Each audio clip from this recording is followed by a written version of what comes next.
जीवन बगिया ऐसी उलझी, फूलोगे कम, कांटे ज्यादा, सिमटा जीवन, डूबी सांसें, आना है तो अब भी आजा।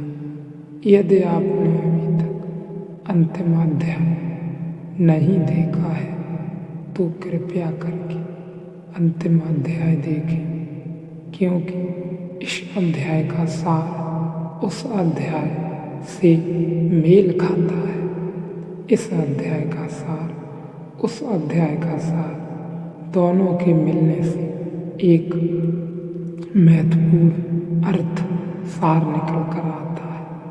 प्रेम में पड़ना और कुछ भी नहीं है, उस भीतर की प्रतिमा का किसी के साथ ठीक मेल पड़ जाना कि हम प्रेम में पड़ गए। लेकिन प्रत्येक बदल रहा है, इसीलिए आज मेल पड़ सकता है और कल शायद मेल न पड़े, इसलिए सुबह मेल पड़ता है, सांझ मेल न पड़े।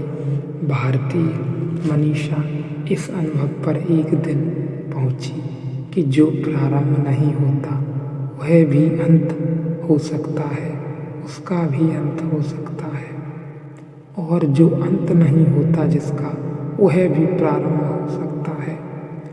दूसरा हिस्सा भी आपको कह दूं, माया प्रारंभ नहीं होती, अंत होता है। मोक्ष प्रारंभ होता है, अंत नहीं होता। मोक्ष का अर्थ है माया से उठ जाना, उसका प्रारंभ तो होता है, क्योंकि एक दिन आप माया से उठते ही, लेकिन फिर उसका अंत कभी नहीं होता। महावीर मुक्त हो गए, अब इस मोक्ष का कोई अंत नहीं होता।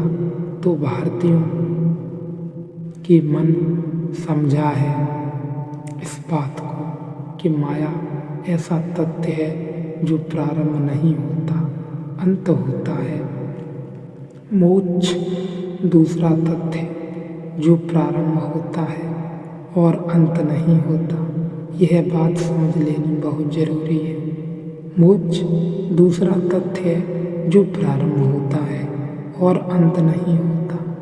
माया एक ऐसा शब्द है जिसका अंत नहीं होता। अगर हम इन दोनों को पूरा मिला लें तो वर्तुल बन जाता है। माया में जो अनादि है वही मोक्ष में अनंत है। मोक्ष में जो आरंभ है, आरंभ में है, माया में वही अंत है। माया का अंत मोक्ष का प्रारंभ है। जब माया का अंत होगा तभी मोक्ष का प्रारंभ होगा। वर्तुल निर्मित हो जाता है, वह वर्तुल आध्यात्मिक अनुभव है, यह तर्क नहीं है। और तर्क से जो इसकी तरफ जाएगा वह अपने हाथ पैर बांधकर और चलने की कोशिश कर रहा है। तुम न चल पाए तो इसमें जुम्मा इसका नहीं है, इसकी जिम्मेदारी नहीं है कि चलने की घटना नहीं घटती। वह हाथ पैर बांधे हुए बैठा हुआ है, अपने ही तर्क से अपने हाथ पैर को बांधे हुए बैठा है, जो न सत है न असत है, जिसे हम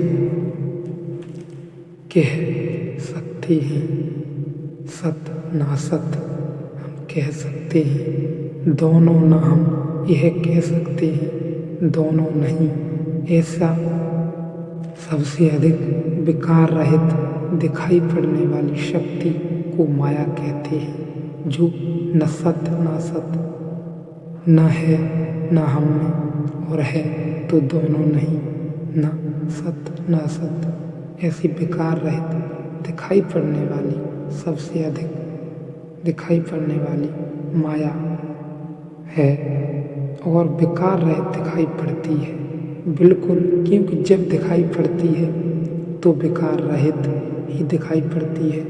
स्वप्न जैसी शुद्ध सत्य मालूम पड़ती है, वास्तविक मालूम पड़ती है। जब खो जाती है तो ऐसा नहीं कि विकार सहित दिखाई पड़ती है, दिखाई ही नहीं पड़ती।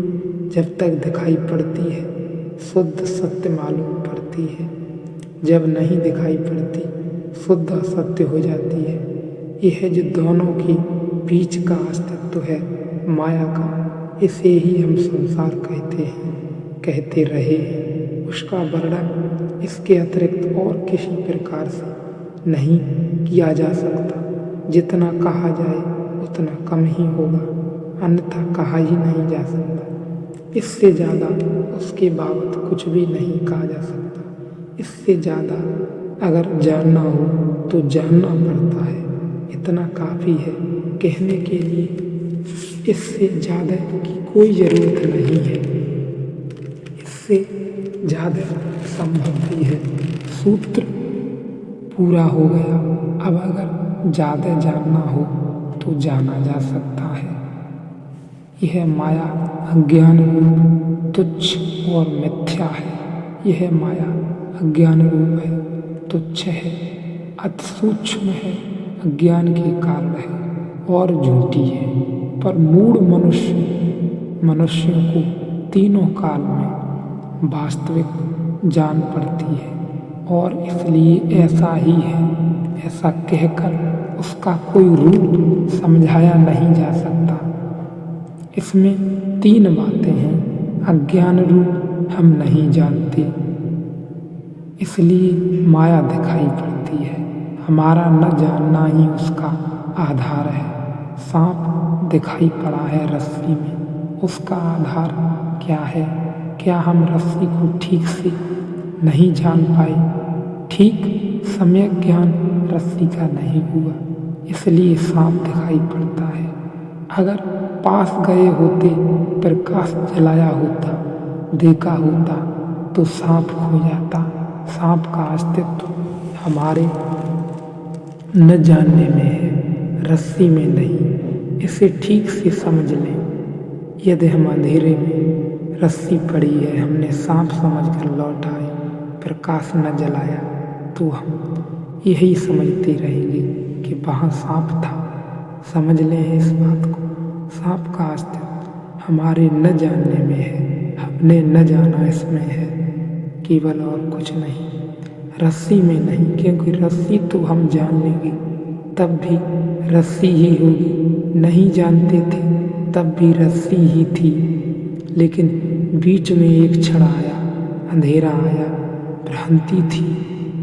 हम दूर से ही देखकर भाग खड़े। अंधेरा था, धुंधलापन था, सांप दिखाई नहीं पड़ता था। तब हमने जो सांप देखा, वह सांप कहाँ से आया?